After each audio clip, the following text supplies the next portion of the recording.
Welcome to The Explainer. Today, we're going to unpack the tragic story of Terra, a platform that was designed with the best intentions to save the world's most fragile ecosystems, but instead, it ended up handing a perfect roadmap for their destruction to the very people who wanted to harm them. This whole story really boils down to one kind of strange question. We're always told that knowledge is power, right? That more information is always the answer.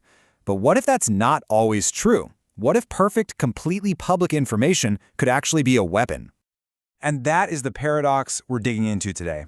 It's the central idea that led to the absolute catastrophe of the Terra platform, and it carries a lesson that, believe me, echoes far beyond the world of conservation.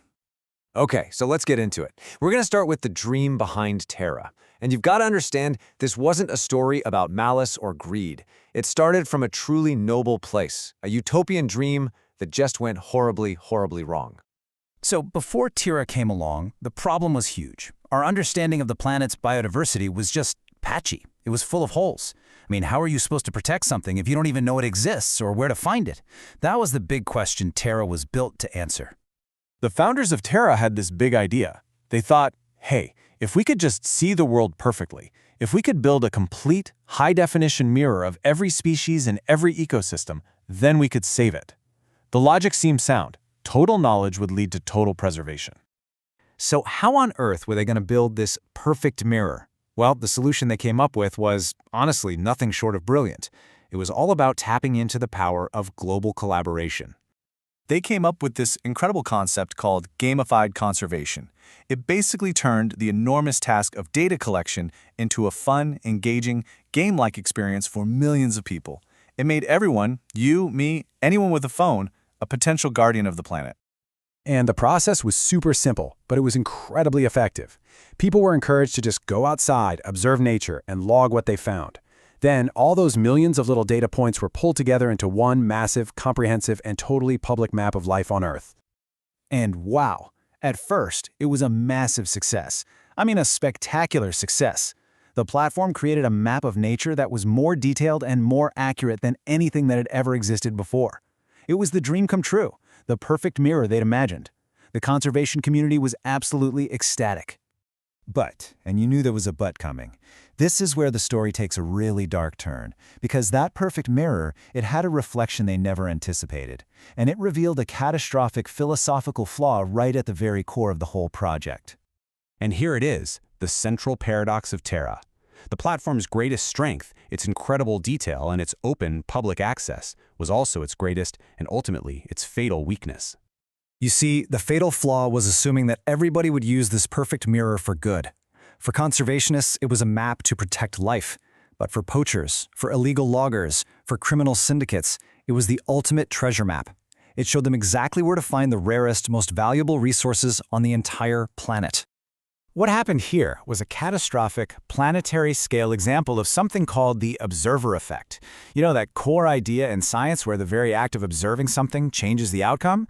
Well, in Terra's case, the act of perfectly mapping nature didn't just change it, it condemned it.